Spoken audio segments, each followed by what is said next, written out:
Hello everyone, hope you're having a great day. It's Inspiration Tuesday. I want to take a few minutes and share with you a message that I hope will inspire you, uplift you, and motivate you to make it through the rest of this week or through the rest of the month or possibly the rest of the year. I want to talk with you from the topic, do it again. Do it again. The story is about Naaman. It's in 2 Kings chapter 5, and I'll bring you up to speed. Naaman was a high-ranking military official. He had a health condition that was putting his life in jeopardy, his future in jeopardy. And if he did not get a cure, he would have died. He got word that there's a man by the name of Elisha that knew exactly what he needed to do to get the results. But Naaman, being a high-ranking official, affluent person, successful person, he had some pride and he was not ready to humble himself to get the results. Ultimately, he came to terms with it. He's like, what do I have to lose? And sometimes that's what you need to do in life. You're like, what do I have to lose by trying something? So he went down, and the Bible says he dipped 7 times. He had to do it over and over again, 7 times. He had to repeat the process 7 times before he got the results. And the Bible said that his skin was restored. The word restored stood out to me because it had the prefix re, and the prefix re means again or back. So in totality, there are times when you have to go back and do it again. I hope you got that. Let's work through this. As I was thinking about the whole thing about re and how it applies to our life, there are times in life where we need to reconstruct, reconfigure, and we need to do some kind of remodeling. But fundamentally, we have the tools. We have the very foundational things that we need to use. We're so quick to abandon what we have to get something new that we forget that we have the very thing that we need to get the job done. Stop looking on the outside and start looking on the inside and use what's inside of you. I was thinking about success. And what separates a group of people who are go-getters? They're pressing, they're grinding, they're success driven, they have the tenacity, they have the drive, they have the passion. You can hear it, you can see it, you can feel it when you're around them.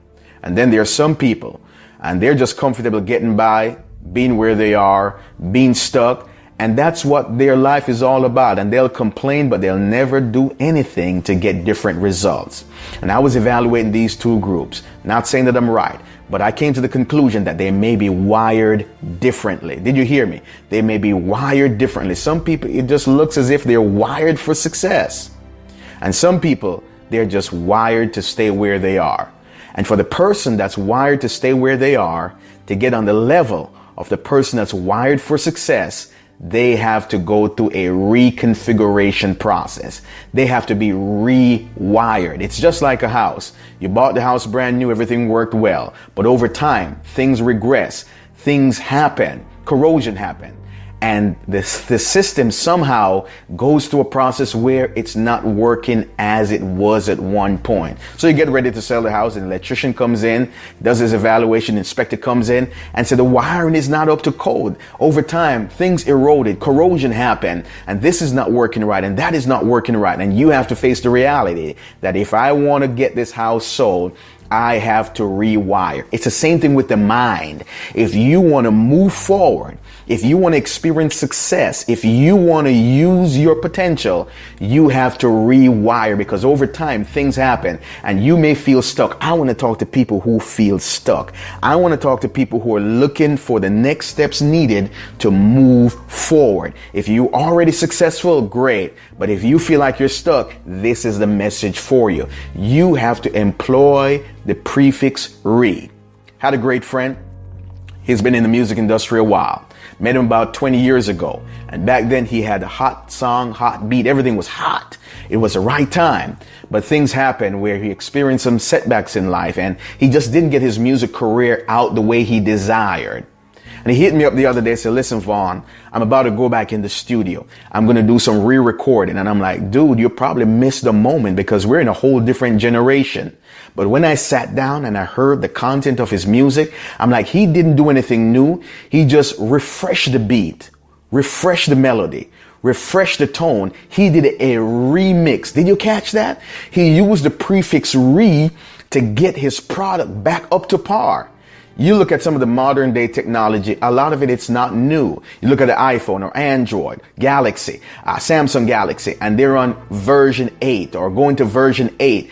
It's not that they've changed the fundamental product. They just keep refreshing, keep revising. So they have a basic concept that they're working with, a concept that you can communicate on a device, and they keep revising it. They're using the concept re.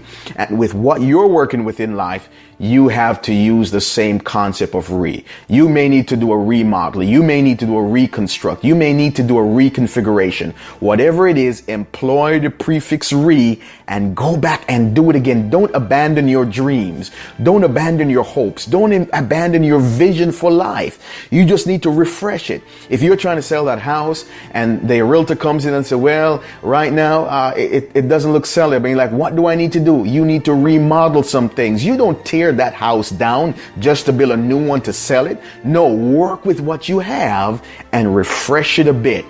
Do some restoration around it. Do some revisiting of how you have things situated and do a remodel. We have the goods, we have the fundamentals, and we just have to do it again. Naaman had to dip 7 times. Wow, you may have to rework your goals 7 times. You may have to revisit your vision 7 times. You have to revise it and refresh it. Just don't have a relapse. It's time for you to go to 2.0 in your life. Version 2.0. You've been stuck on version 1 too long. But you just have to revisit, reboot, refresh, restart, and go and get it. You may have to do a remix in your life. But whatever it takes, employ the prefix re to get some better results. Time is moving. Time is flying. And we can't wait for things to just happen by osmosis. We have to be intentional. We have to take the steps to get things in line and employ the prefix re. I'm ready to do some things in my life, and I'm looking back at some plans, and I need to revisit them, brush them off, get them refreshed, and get them back out. The truth is, you have what it takes. You don't have to look at something new. You don't have to abandon what you had. Just look at it differently. Employ the prefix re and get it back up to par. There's greatness in you. You can be successful. You may need to rewire. You may need to reconfigure. You can do it. And I'm expecting to hear some testimonials that I did it. People are making changes every day. People are bringing improvements every day. You cannot let this year pass you by. You have to work with what you have and make it happen. It's time for you to be in a state where you're you're using the prefix re. Make it happen. Have a great day. Have a great week. And I'll talk with you another time.